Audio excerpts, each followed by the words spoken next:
Good afternoon, everybody. And a really big thank you to Chris Looney to do a reprise of his presentation that he did at our April general membership meeting. So with that, I am going to turn this over to Chris. Well, thank you, Michelle, and thank you for having me back for an encore performance of Major Gifts, Theory and Practice. It probably doesn't surprise any of you to know that this is not an uncommon presentation for someone like myself to make. And so I'm happy to do it. And I'm actually kind of excited that it might become a part of the AFP library for the future. I've often thought about my legacy and how I can make sure that the sort of the name and the work has staying power. And there's not many ways to do that unless you name buildings, right? As we all know, or you can get yourself recorded in a library like this. So I'll try to cover as many different topics as I can over the next 20 years or so. And that way I can be assured that people will remember me in some way. But I'm happy to be talking to all of you about Major Gifts. At the time that we were doing this presentation for the meeting, we were split into two groups. My group was the sort of 101 introductory overview course, Theory and Practice of Major Gifts. Not necessarily a lot of things that practitioners in development, major gift officers wouldn't know. But it's always a good reminder and an opportunity to refresh your thinking on the topic. So there were a number of people that were very experienced in that meeting who I hope benefited from the reminder, from the refresher, from the tip here or there. The other section was on more advanced practice and theory in major gifts. And so, I hope that I'm not wasting anybody's time by telling you all these things that you already know. Apologies if things do seem a bit elementary, but I always love the fact that even the most experienced development professionals need a bit of a refresher course to kind of get them back toward the North Star of fundraising on occasion, because as good as we all are, we tend to drift a little bit into bad habits or activities that don't actually generate the dollars, even though that might be our principal role. So I have this slide talking about me and who I am, and that's not all that important, but I would just say that I've been kicking around Orange County now, well, my whole life, yes, but in the development profession as a consultant for 23 years, all with CCS, and was very fortunate to have two parents who both have and continue to have long careers in development and fundraising, and introduced me to this profession and introduced me to CCS. And my passion for the work just continues. It was a very quick sort of romance with CCS and the clients we serve, and I've sort of stayed committed to the firm and to the work ever since. Just so excited about getting up every day and helping to raise money for such amazing causes as all of you are pursuing. And the firm has been around for quite a long time. We're going to be coming up on our 75th anniversary here real quick.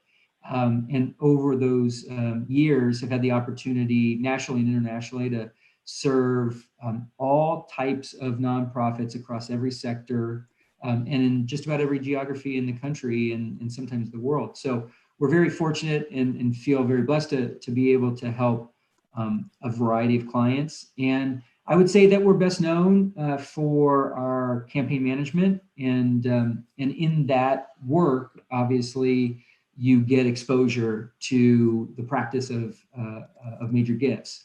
And so what I'm sharing with you are things that I've come to learn and know through experience, but also the work and education that I've received from so many colleagues and friends in the business over time. So let me share with you what I know and what I think. And as Michelle mentioned, don't hesitate to break in with questions at any time.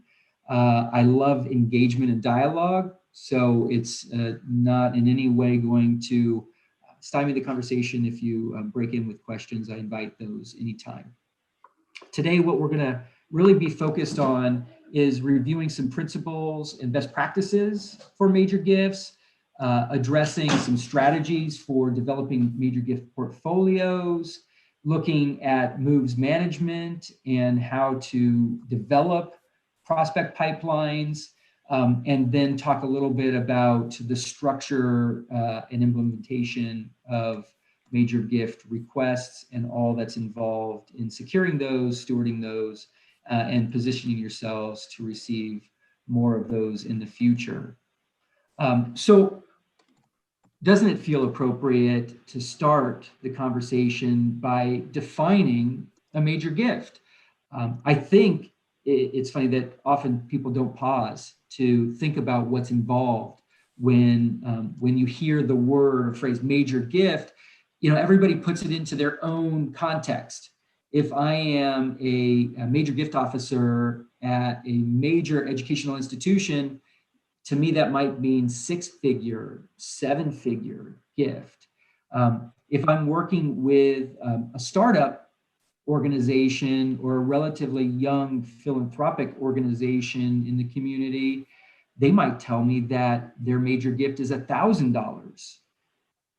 And both of them are true. Both of them are major gifts within the context for which you're talking. And where I would define major gift is not by size, but actually by method and impact.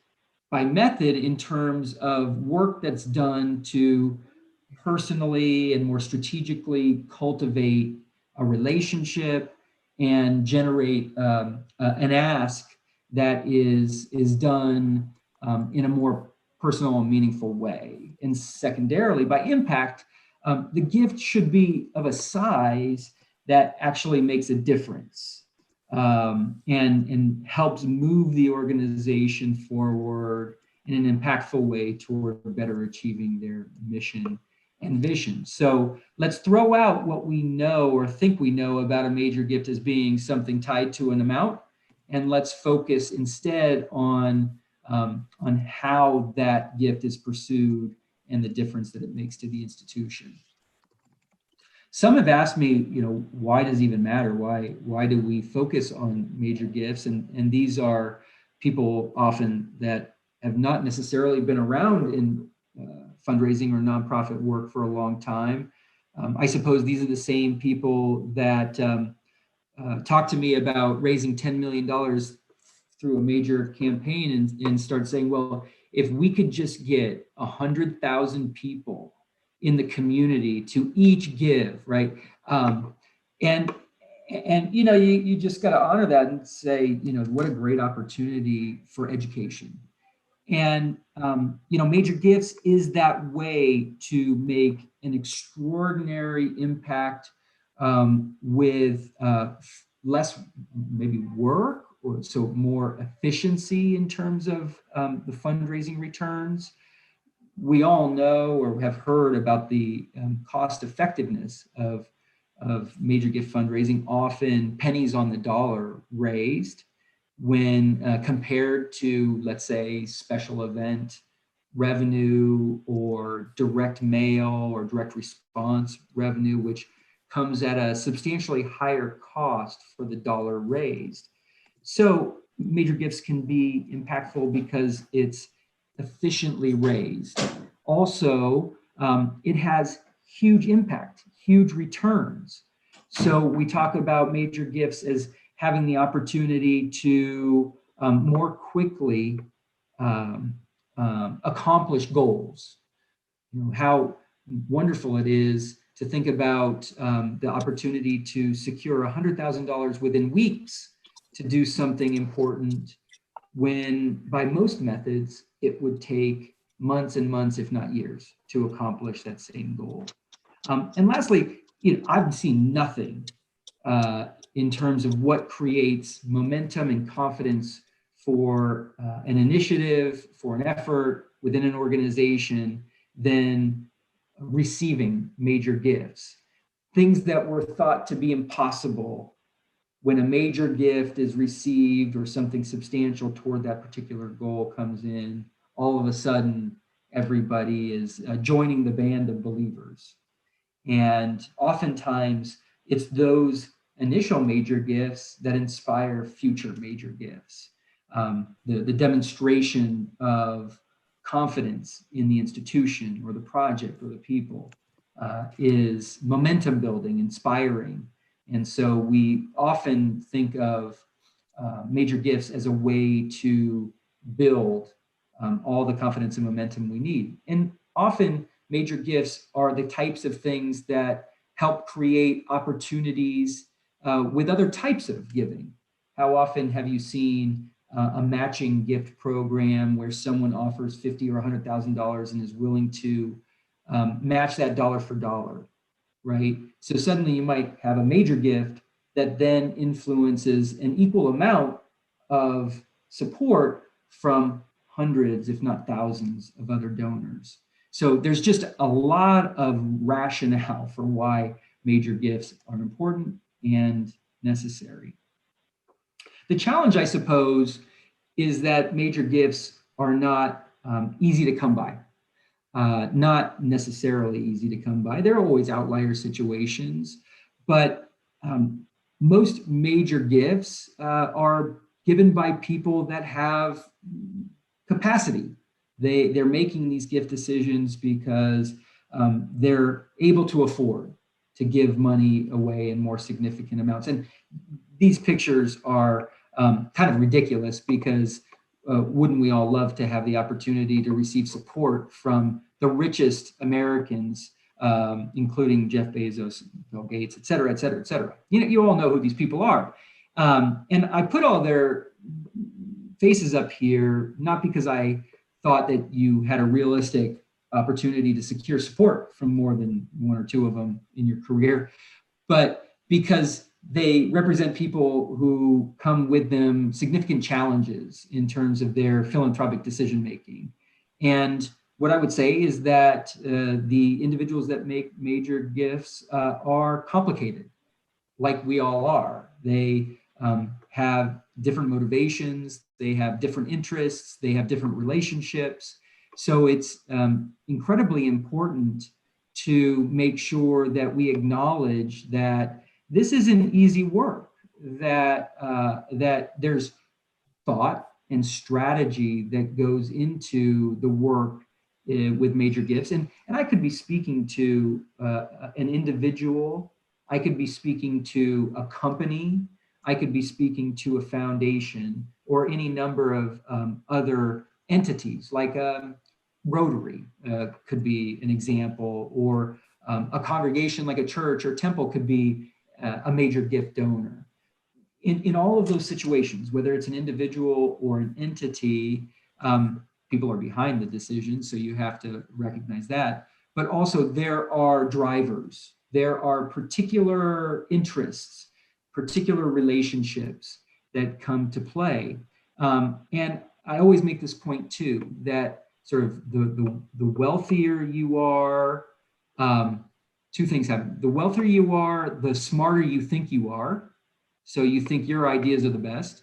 And secondly, the wealthier you are, the thicker the armor is around your heart. And the harder that armor is to penetrate, to really get at someone's emotional response. So those are just some of the challenges that I think about often with sophisticated donors and those that are really capable of making major gifts. So on the screen, you see a bunch of phrases, and this is all true.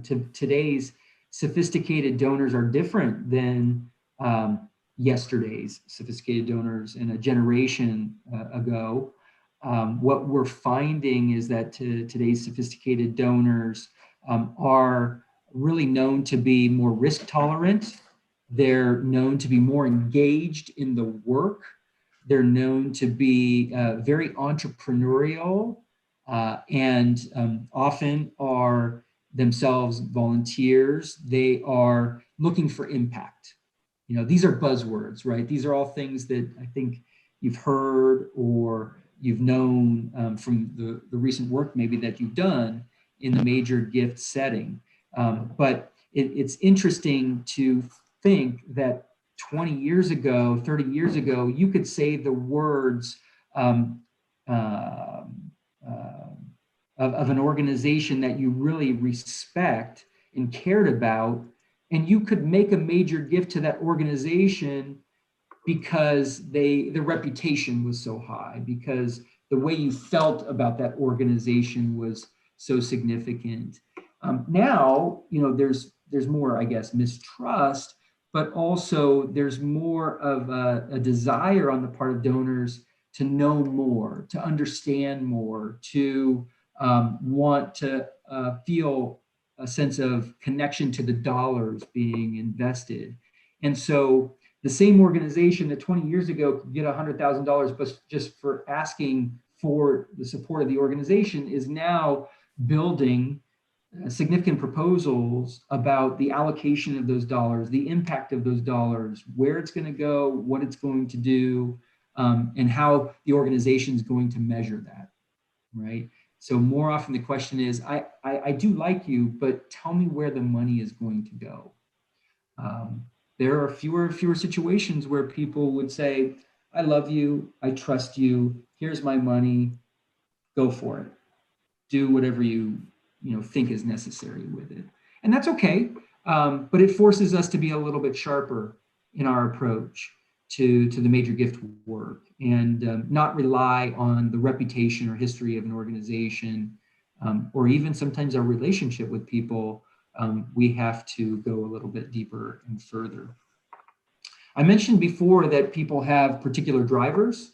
What do I mean by that? I mean, there's a variety of reasons why people give.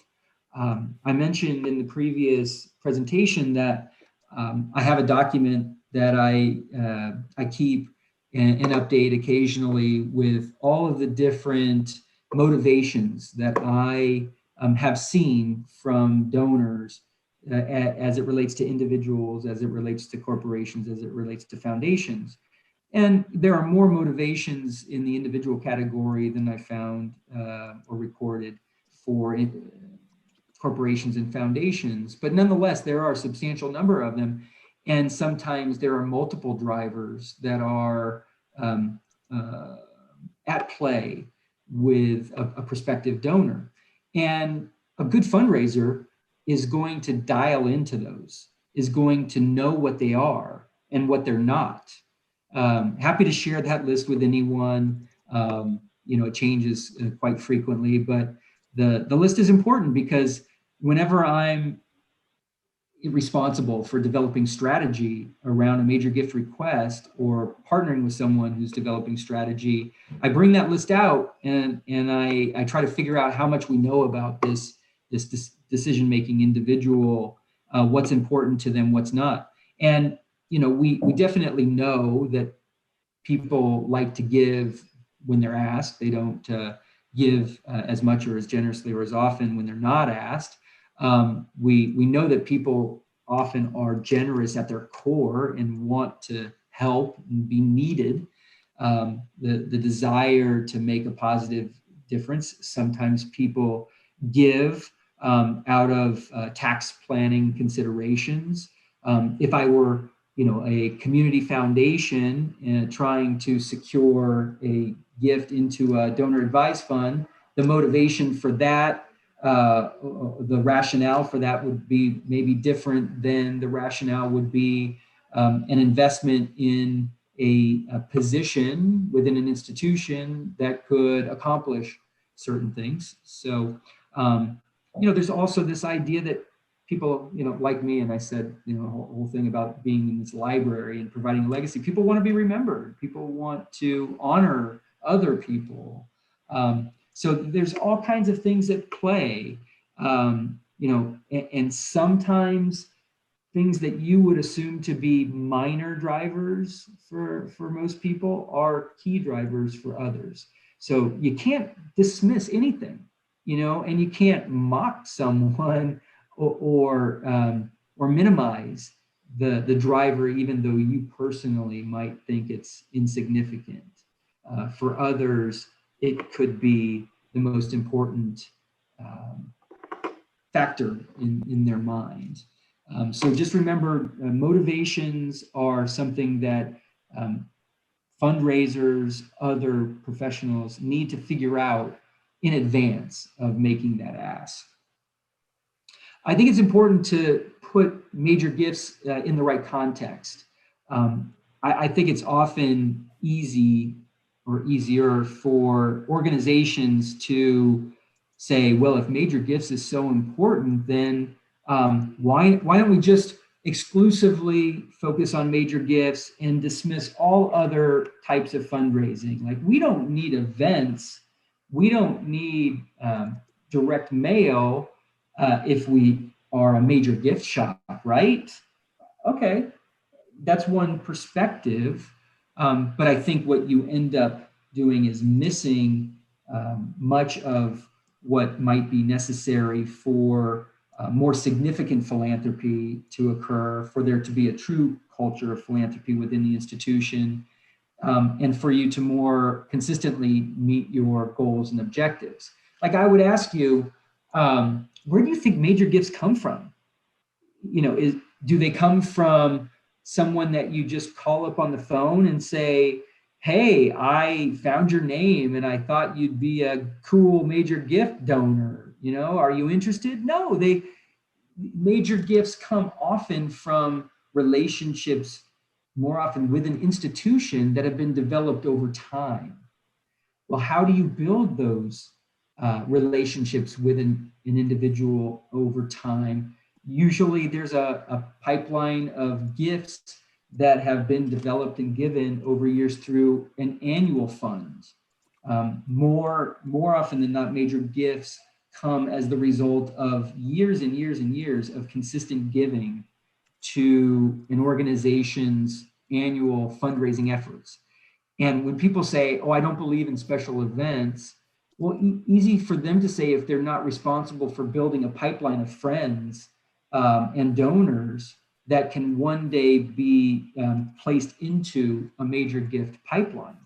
So I don't dismiss special events. I don't dismiss direct response giving. I don't dismiss anything that can confirm to me someone's interest and commitment to an organization. So annual gifts obviously are important to feed a pipeline for major gifts.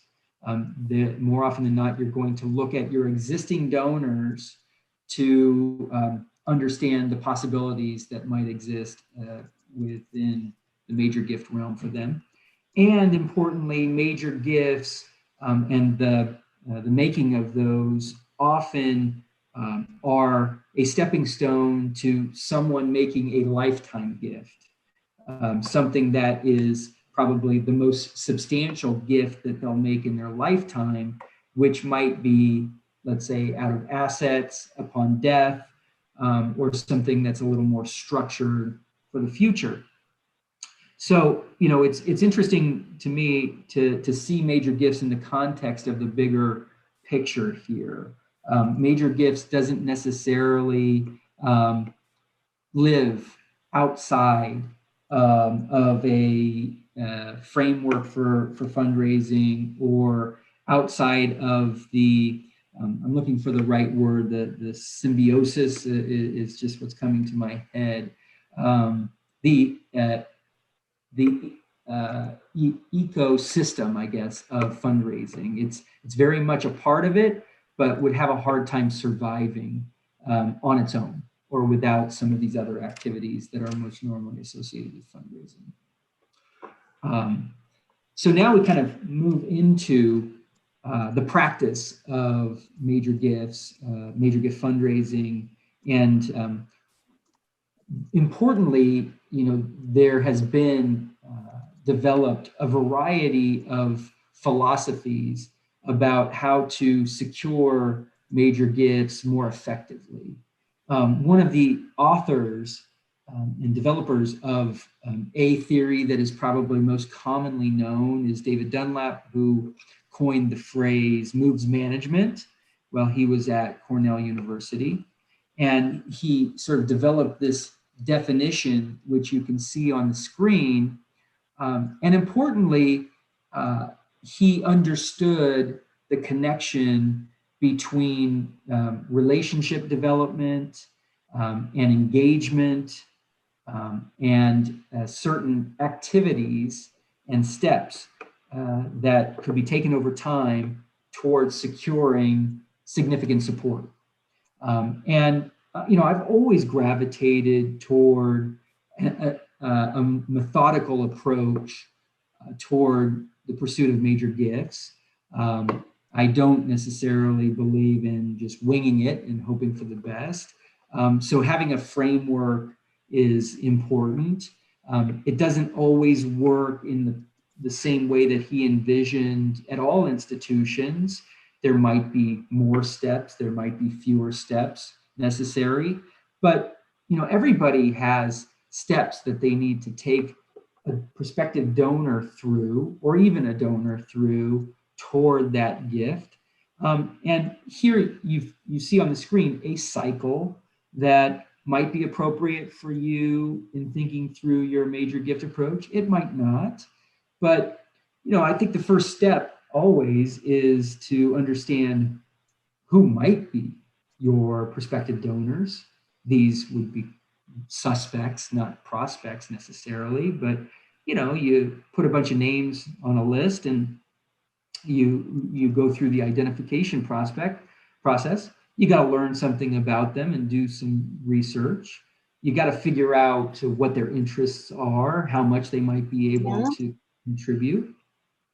Then you start designing the one-on-one strategic approach that you believe would most closely position you well for a successful ask. And there's timeline involved in there. There's people questions involved. Sometimes the people that you've identified know nothing about the organization. Sometimes they are already donors to the organization. Sometimes you might be needing to inform them on particular projects. This is all what comes together in the cultivation and briefing process. Cultivation, I think of more in line with education about the organization and getting them to agree that your mission is important to them. The briefing is more about education of a particular initiative or project.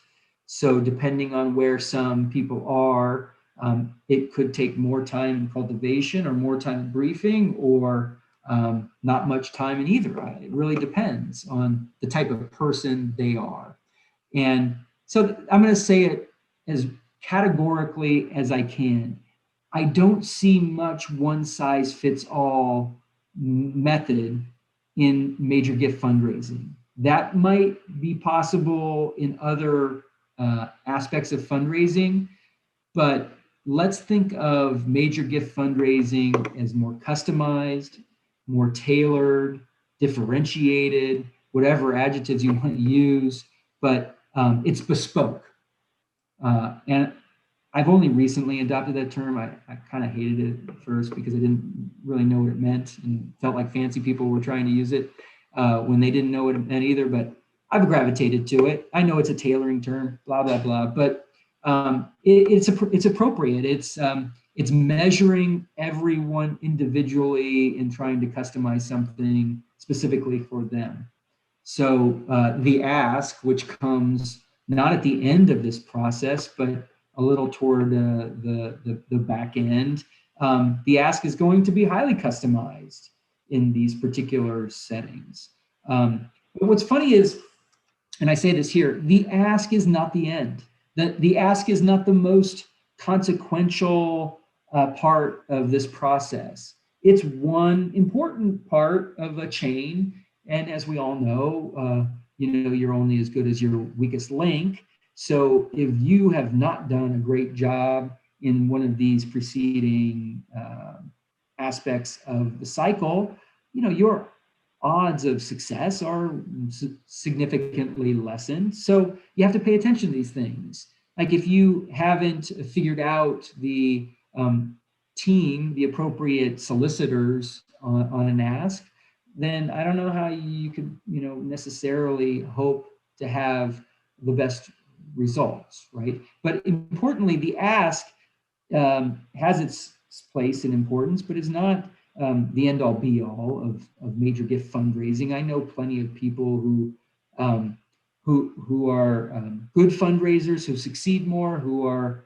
good fundraisers and fail more. But I don't think any of them just picks up the phone and calls someone and asks for a large amount of money without proper preparation. And these same people that are asking money don't often get the response that they want right away.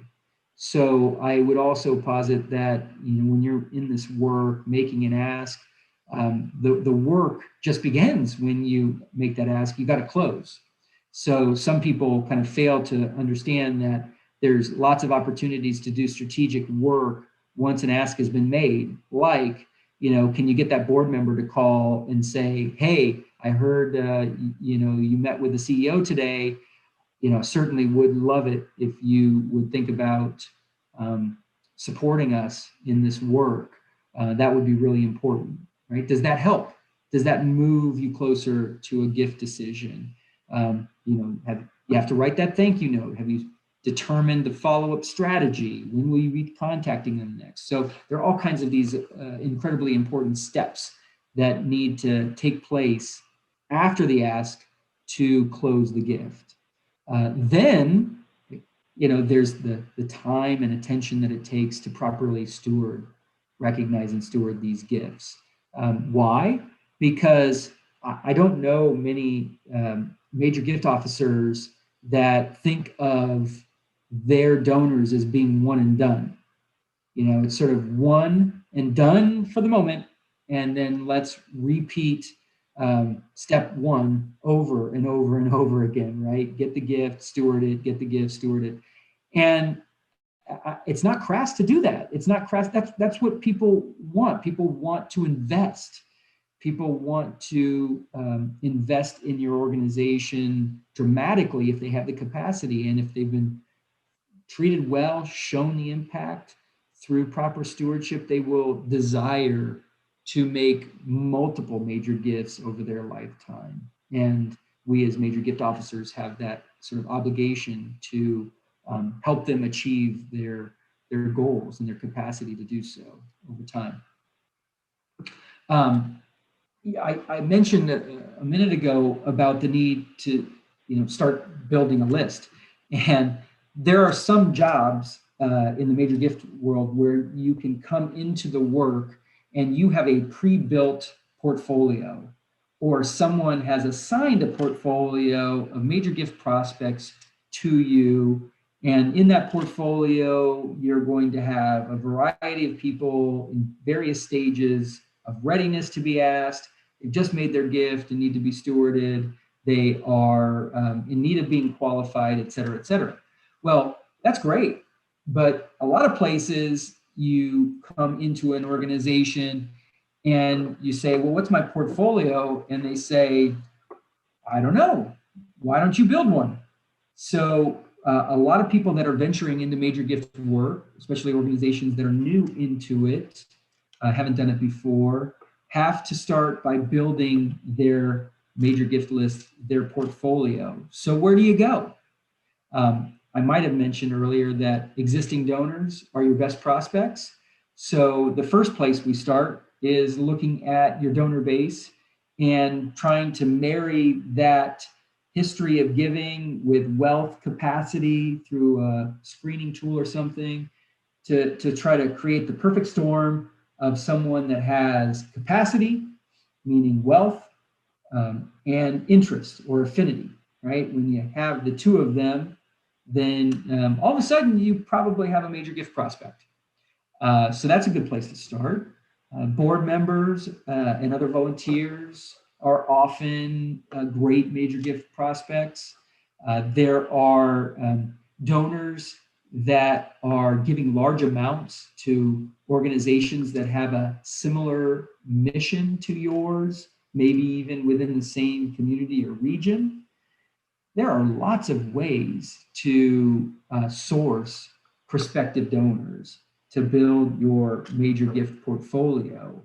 Um, One way or another, though, you got to build it, and it's got to be large enough so that you have the capacity to reach whatever goal that you might be tasked to meet. And let's remember too that within the major gift work, there are all kinds of people that are meant to have their own portfolios. So you might be asked to build a portfolio for the CEO. You might be asked to build a portfolio for yourself. You might be asked to build a portfolio for the board chair. I don't know. But the reality is that there can be multiple portfolios that are created for a variety of different people who are connected to the work.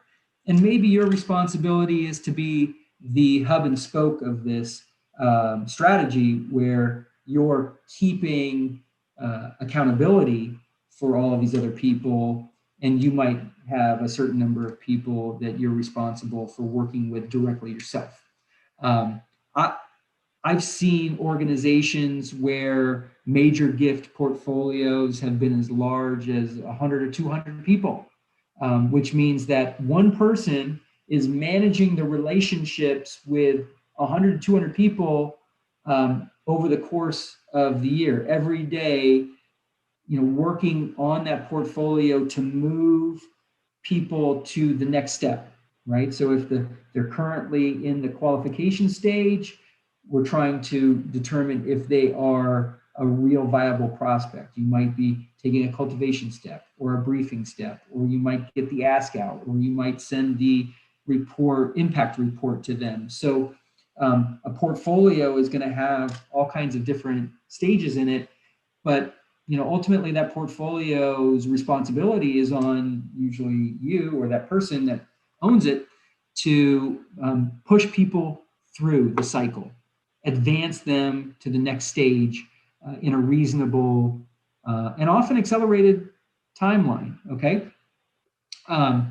So when you have all of those names, the next challenge that I often kind of discover is that you don't know much about them.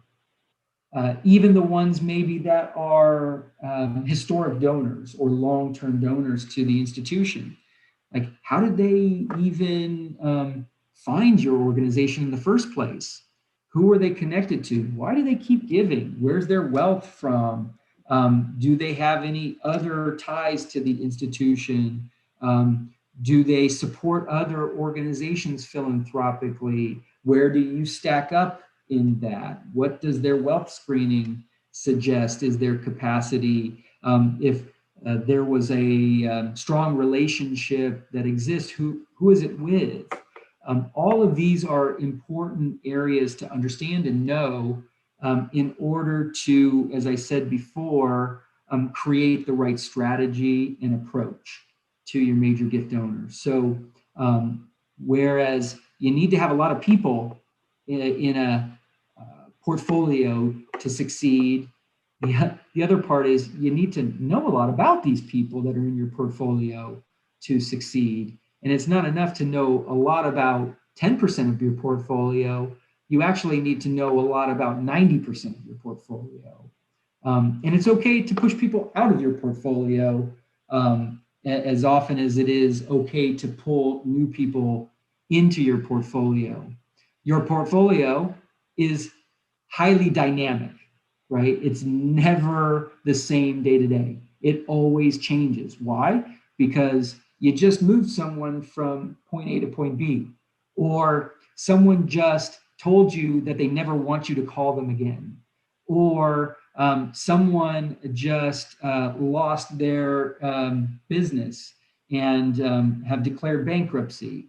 This is like it's hard. Like you don't want to necessarily say, oh, I'm sorry, but you can't make a major gift anymore, but I'm still going to keep you in your portfolio.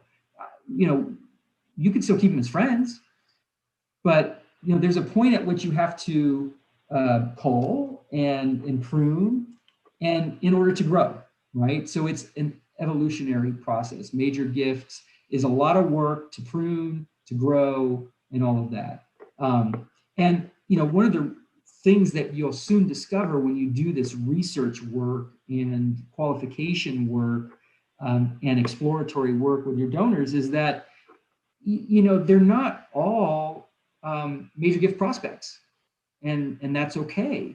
You know, we consider a major gift prospect to be someone, as I mentioned earlier, who has high capacity and high affinity, right? That's the ideal candidate for a major gift ask and to be making major gifts.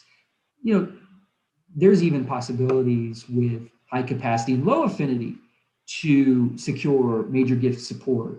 I have seen a number of times where an organization who really wasn't that significantly on the radar screen has received a major gift because someone came into their life um, who just took an interest.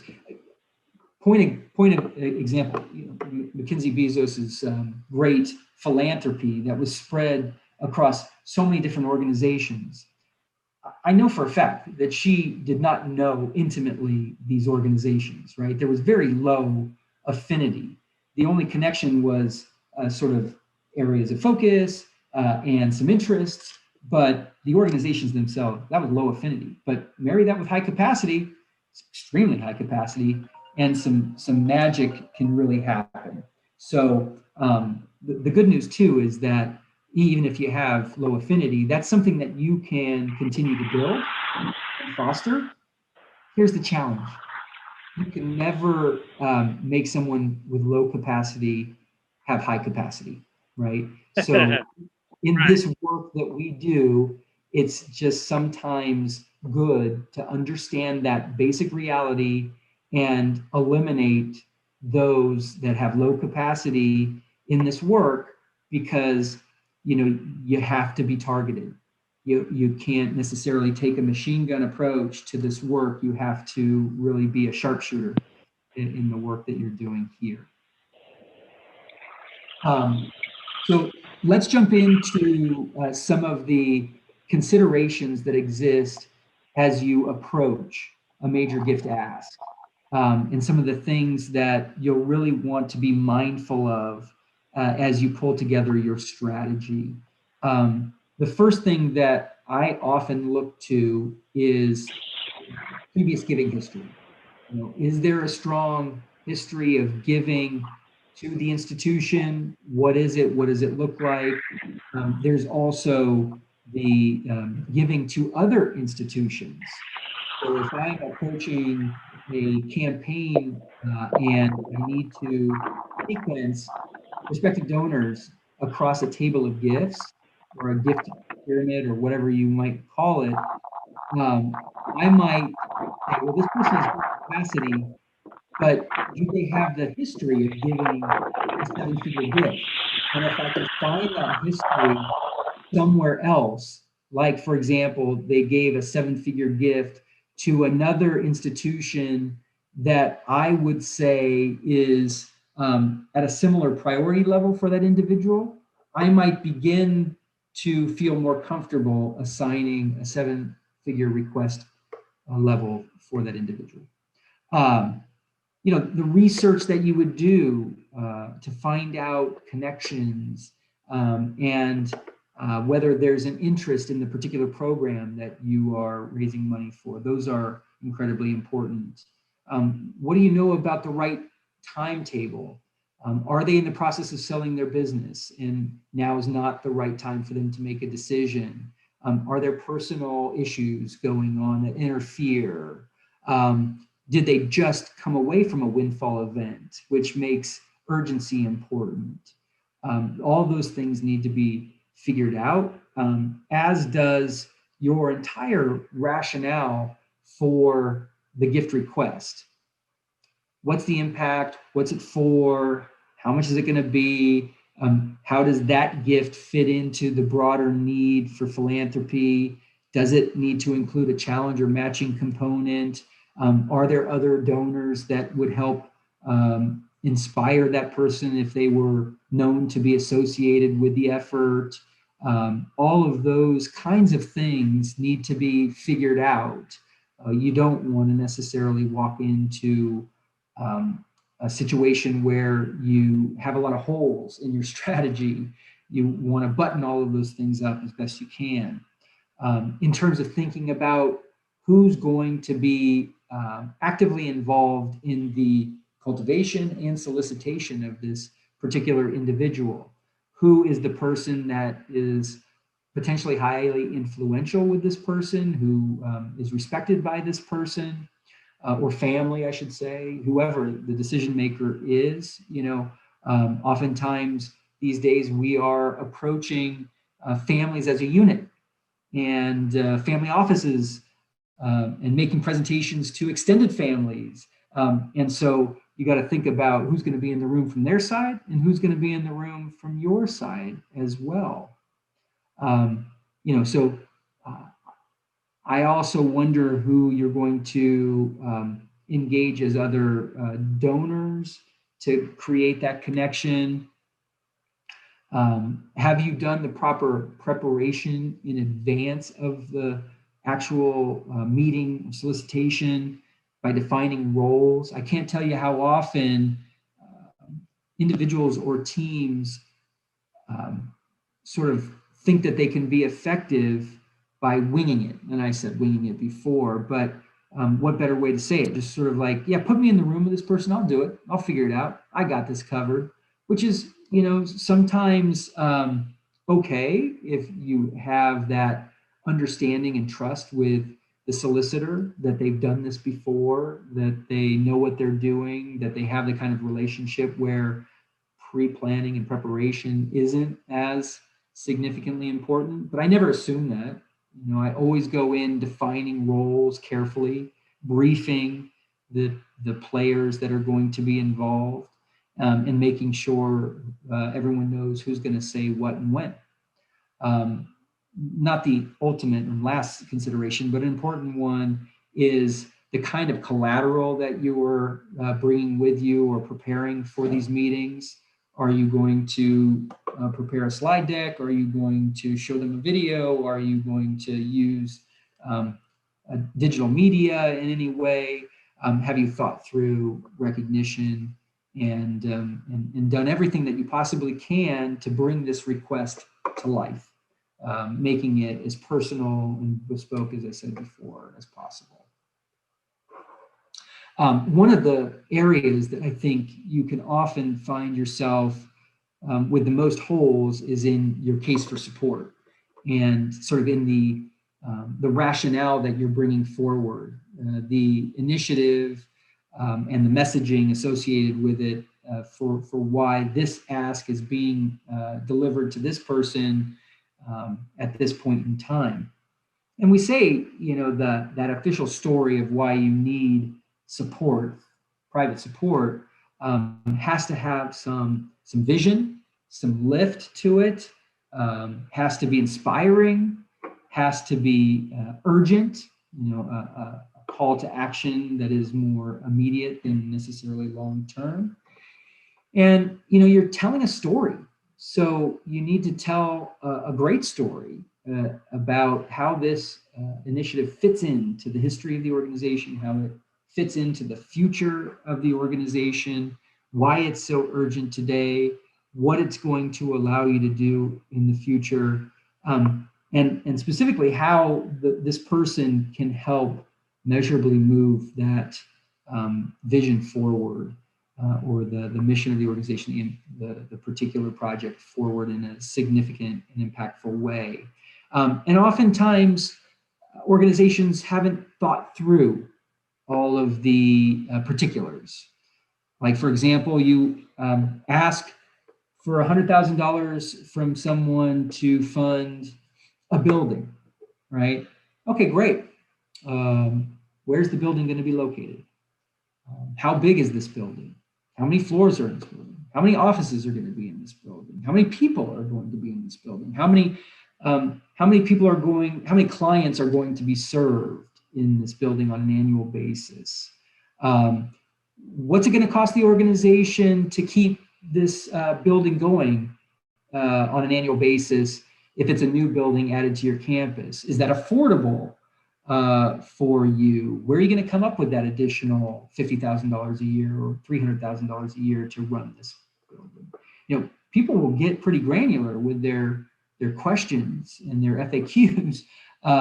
So, you know, you need to be prepared for those potential questions that donors ask, or to give them the answers in the first place. So that's what I mean about making sure that you're prepared, that you have the answers, that you don't have holes in your case for support.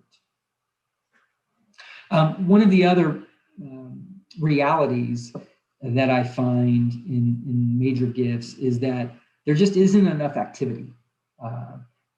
People ask me often, like, why does a campaign fail? And, you know, there are certain answers like, you know, oftentimes leadership just isn't strong enough to carry the effort forward, right? I know that to be true. But when I look at campaigns that have relatively strong leadership, good case, prospects, et cetera, 9 times out of 10, they are failing for a lack of activity. There aren't enough calls, there aren't enough visits, there aren't enough asks.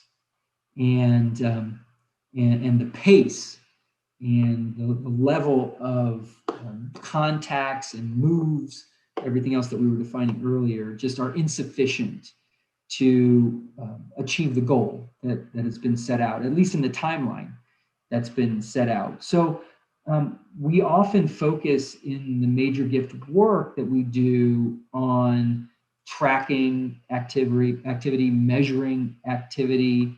And I actually don't remember if there is a slide or not to this, but we're firm believers in setting aside time, protected time, whether you call it prime time calling or whatever it might be. But, you know, if you don't have that protected time in your calendar every week or even every day for calls, for visits, for the other types of work that are necessary to move major gift activity forward, it ain't gonna work, right? So the major gift officer that will allow meeting after meeting, like internal meeting after meeting, interfere with the work of the basic work of outreach, engagement, you know, making calls, scheduling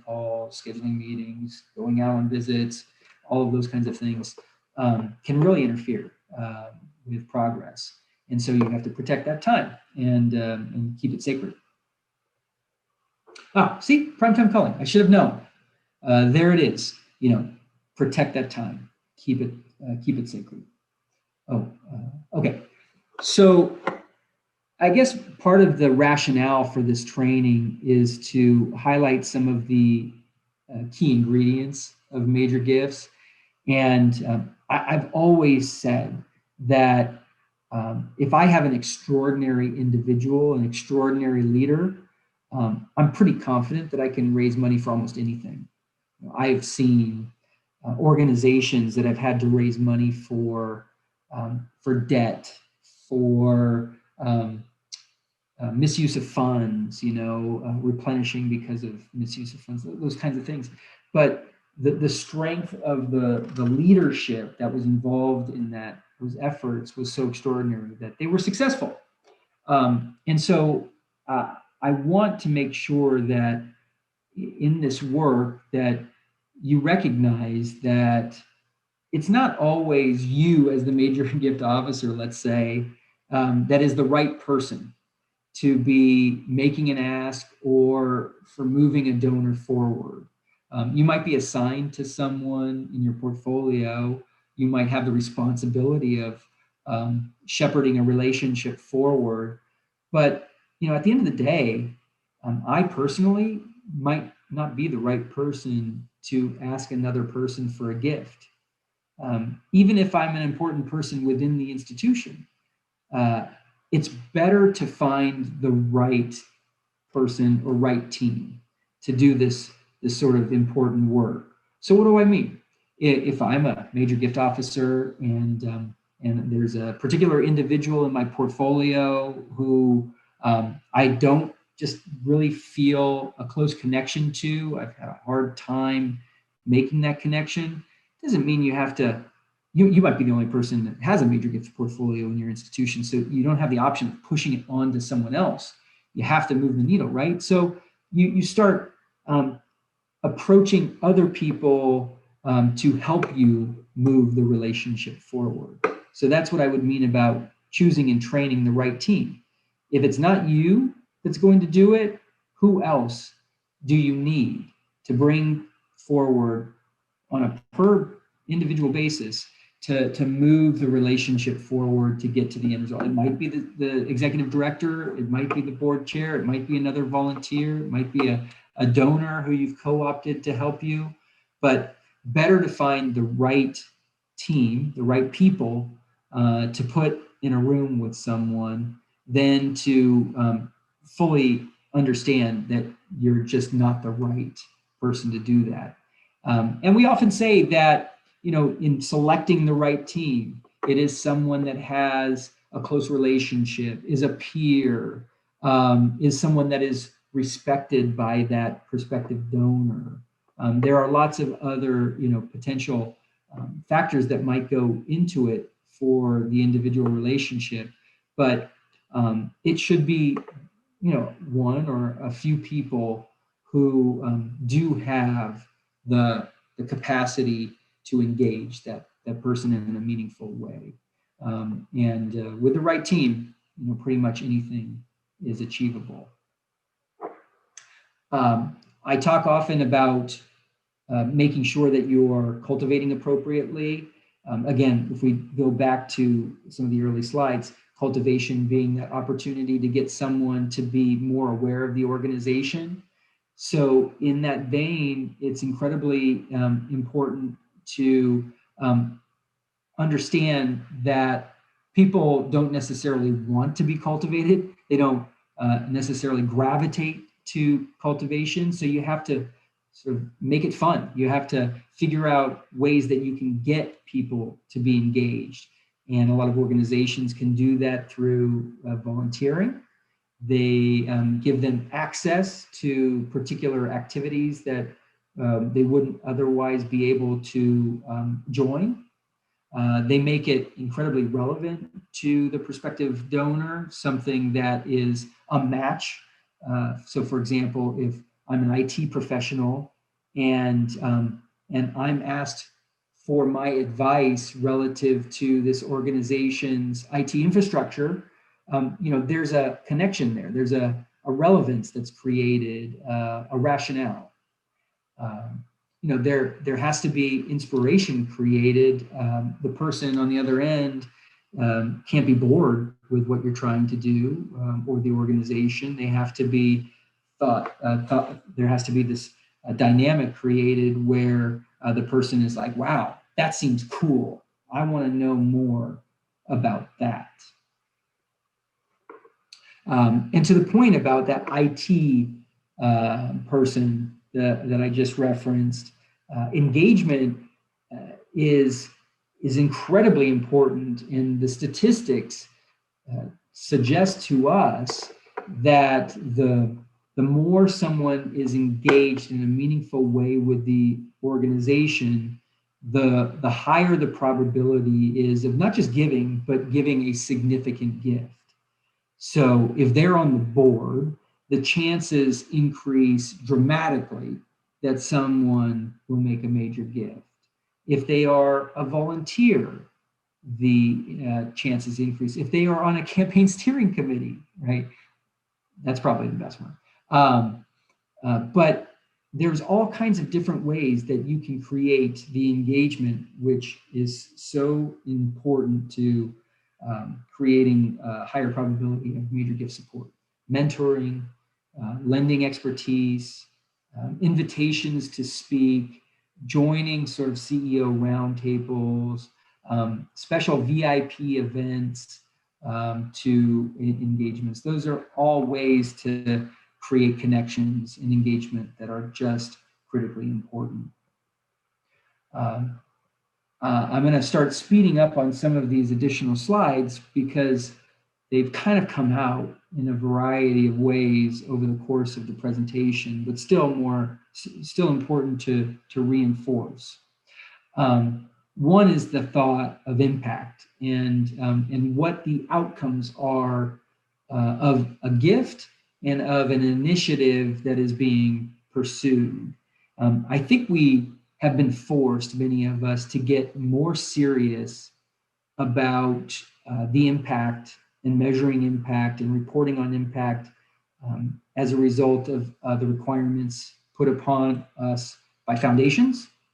Now, what's interesting is I don't necessarily think that most organizations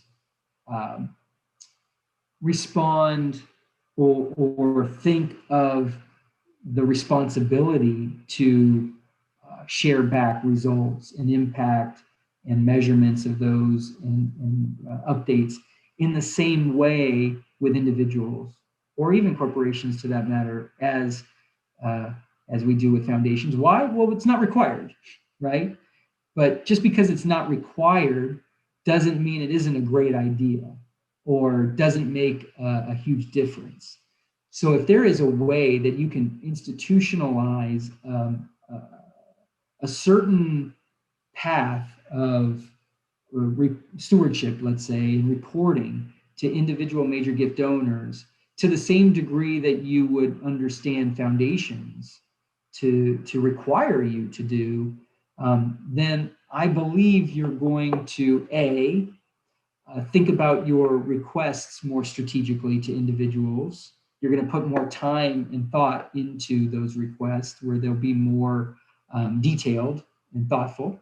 And B, you'll do a better job of stewardship and communication through those gifts. And the donor's going to feel better about their connection to you, about the outcome of their generosity, and their willingness to think about the next extraordinary gift based on the positive experience that they've had before.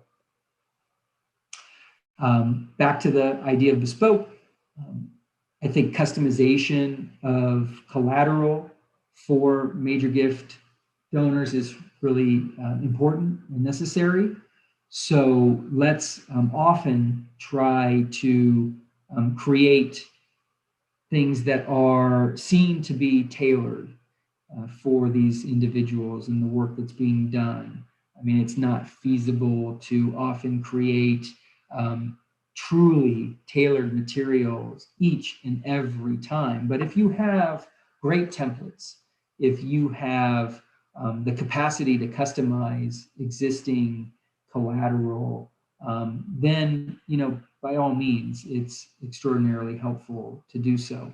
And oftentimes people will ask me, well, what kinds of materials do I need to bring to a meeting with me if I'm making a request, a major gift request of someone? And my response will vary.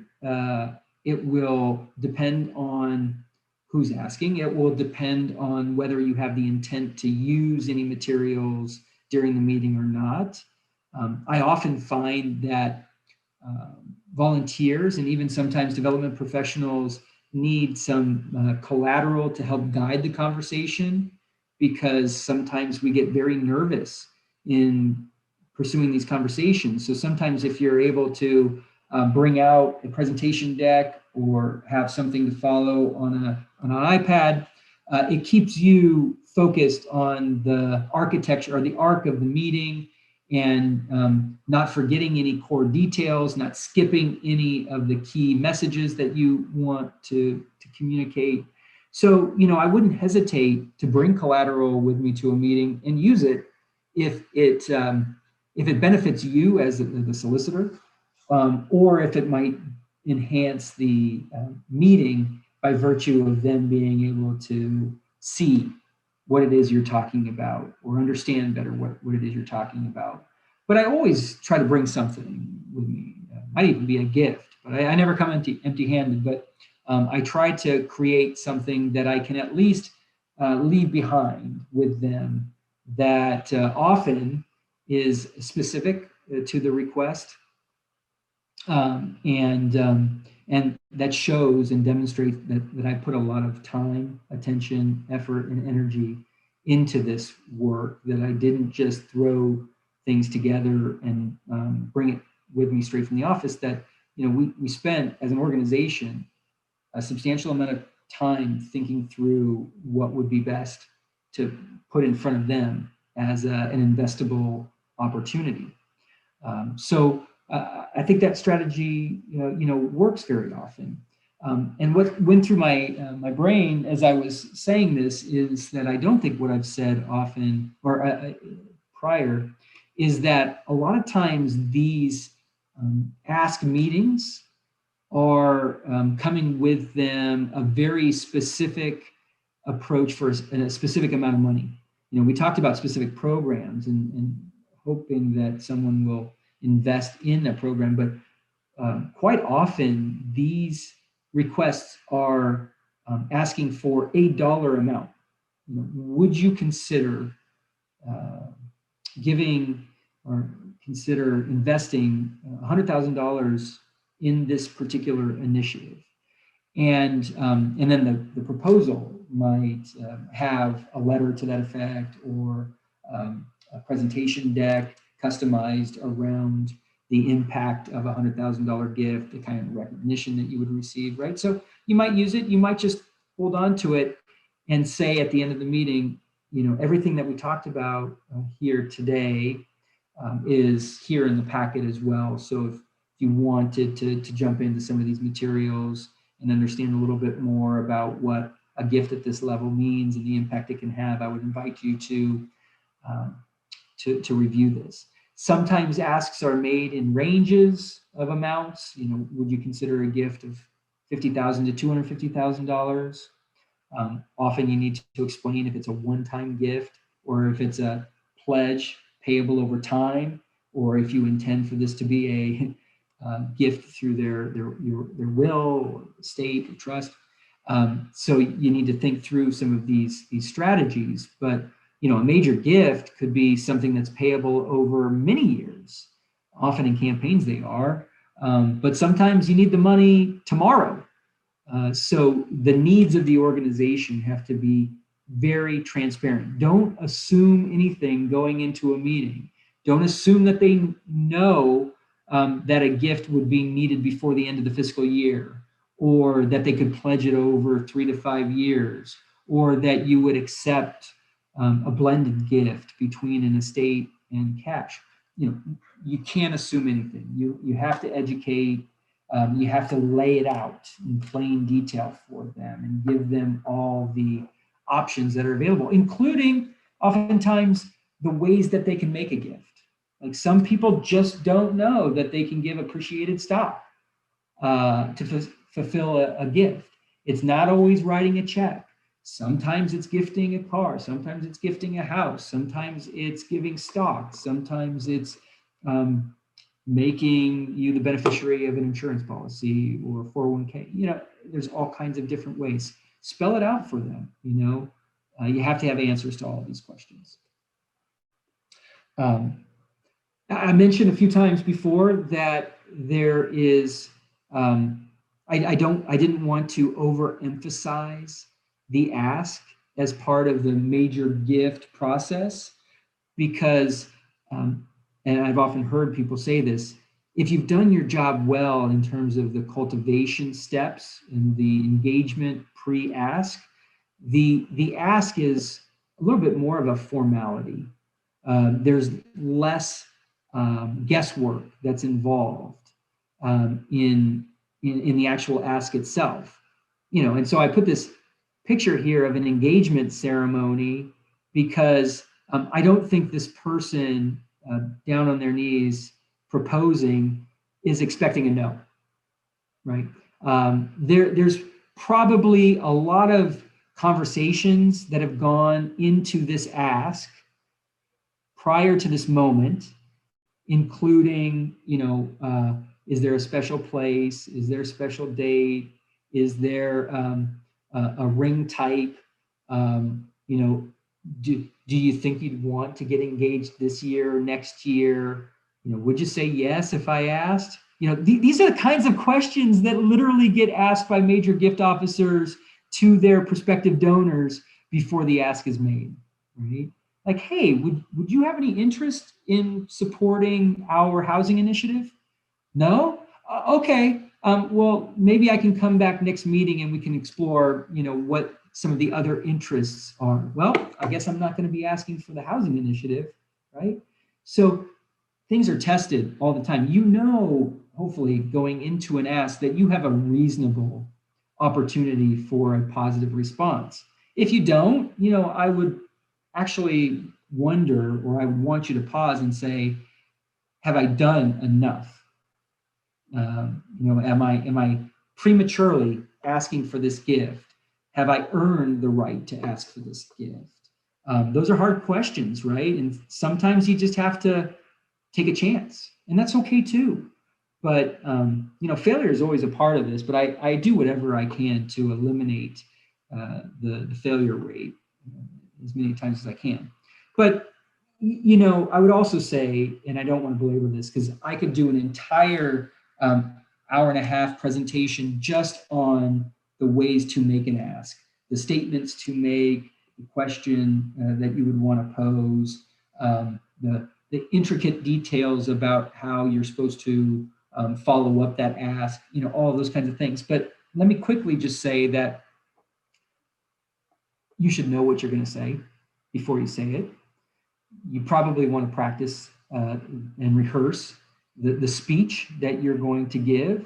If you're only going to give yourself a rehearsal around a couple of things, maybe it's the sentence or two where you're really making the ask.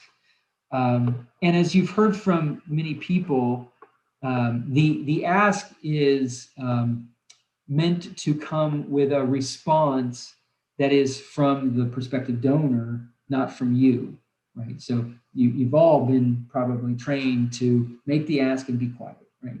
And the problem is most people don't make the right ask to allow a time of reflection and where that silence is anything but awkward. So if you ask the right question, pose the right question, you will get a response, right? And oftentimes I am not as cut and dry as some people might be to say, hey, will you give $50,000? Because I think, that could be a very awkward silence if it's allowed sort of to manifest itself. My questions are often more like, hey, I'm not exactly sure that that this is the perfect ask of you at the perfect time, but I really would like you to consider and think about a gift of $50,000 this year to help us with our housing initiative. Is that something that you can consider? And the question, is that something considered, sort of takes the edge off. Will you give me $50,000, right? So I'm trying to take the edge off the uncomfortable nature of this mainly for volunteers and others who are not meeting with people that they're best friends with or they have a great relationship with.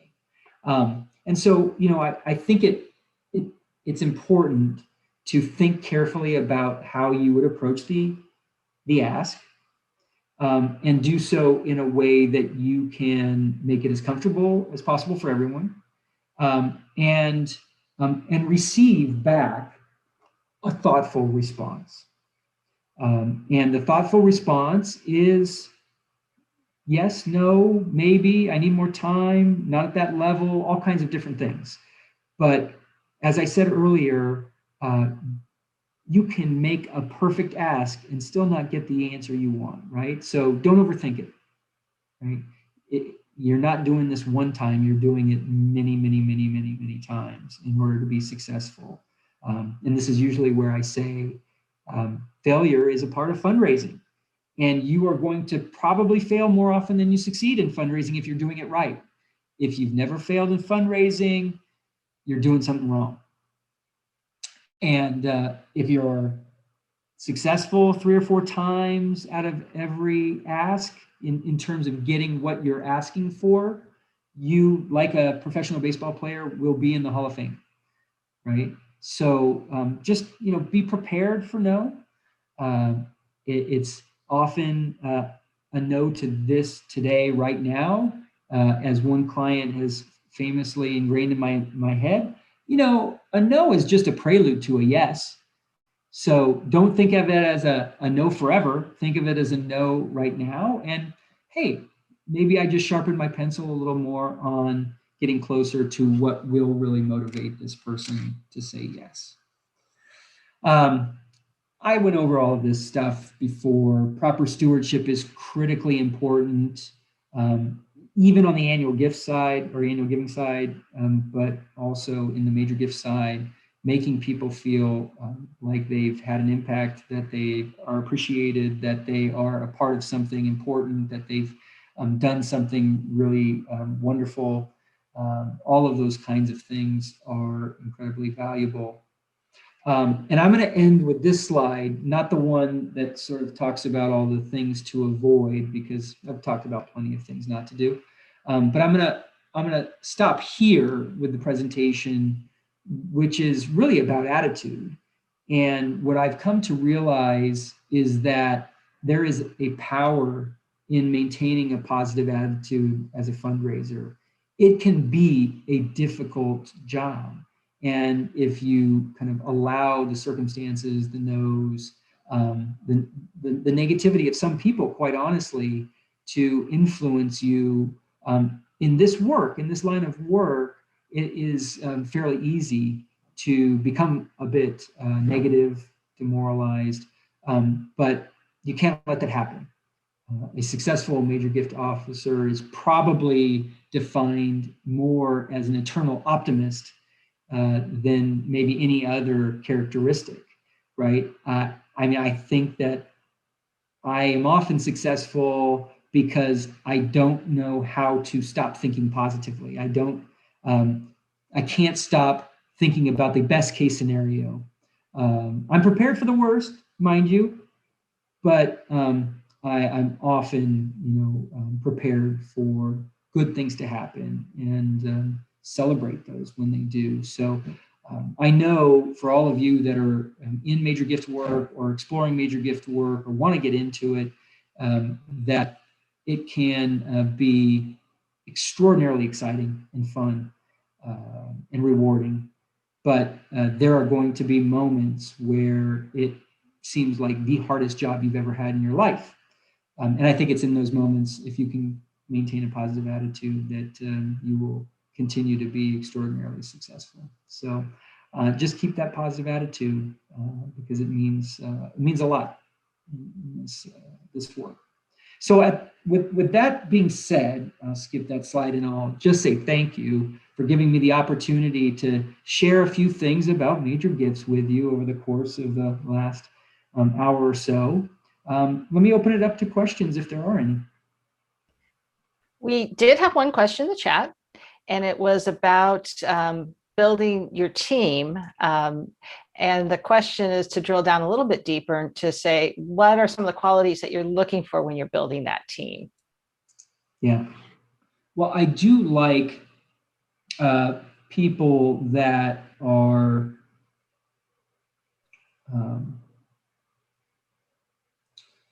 easy to engage with, are friendly. That sounds so basic, but just because someone has a particular position of authority doesn't mean that they relate well to other people.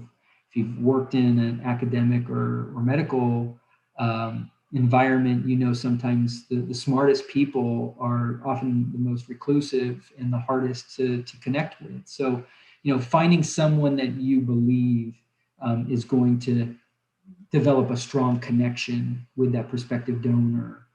You could imagine them being friends. That's one. I think it's helpful to have someone that is confident in themselves and passionate about the program. Among that team, there has to be at least one person that can verbalize the request, that isn't going to wilt under the pressure, which is significant oftentimes. I mean, this is not natural mechanics for people to make an ask, right? So it takes someone with some special DNA to be able to do this really well. But I hope that is somewhat helpful. I mean, in an ideal situation, it is an institutional leader, whether that's the executive director or someone C-level, C-suite level, or board chair or a board member that can help facilitate some of that work if you're joining it with a staff member. We had a couple other questions here. One of them is about the environment where the ask takes place. And the question is social, personal, business, entertainment. Is there a best environment?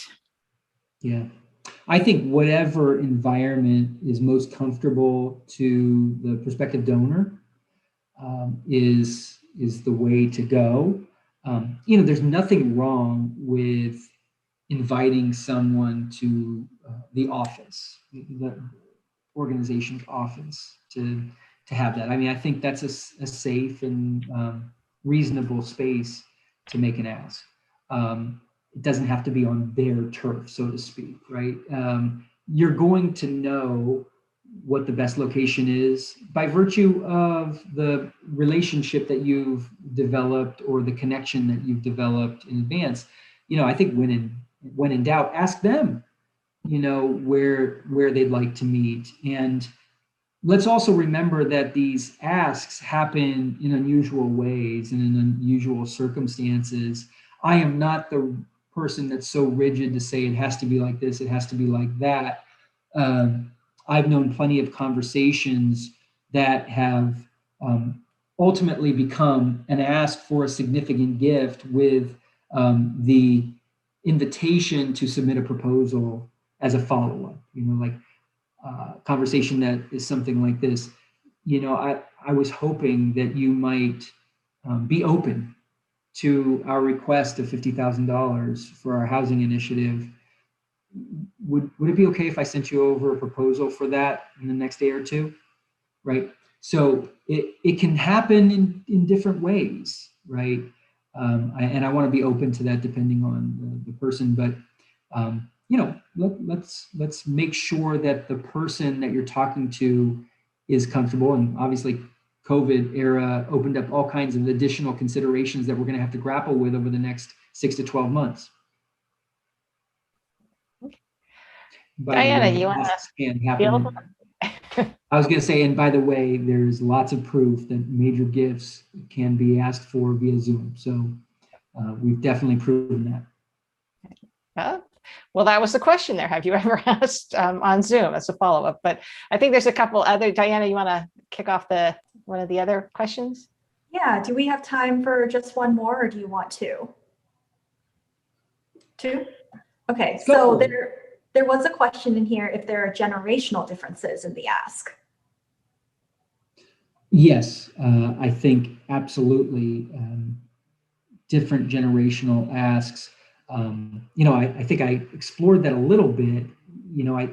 I feel like those donors that have committed to an organization for decades have a stronger allegiance to those organizations and are less likely to depart from them through leadership changes, through different life events of an organization. So, whereas I think that younger generations of donors, maybe because they haven't been attached to a particular institution long enough, are more inclined to continue to hunt for an organization that meets their particular interests and needs.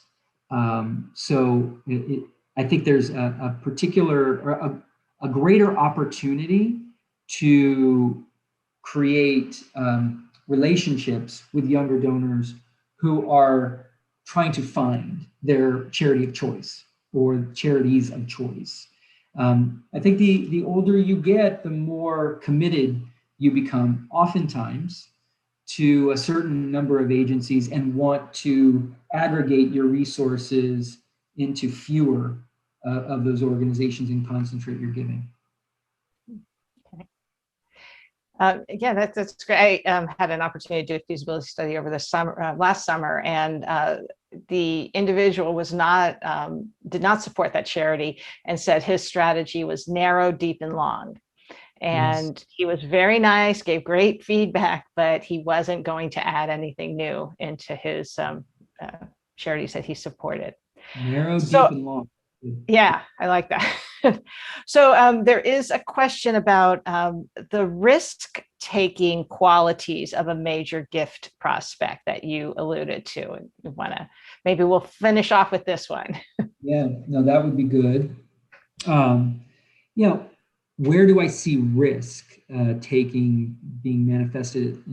I think often I see major gift donors willing to invest in the creation of new programs, which is risky because those might not pan out. I see donors often exploring a willingness to invest in capacity building.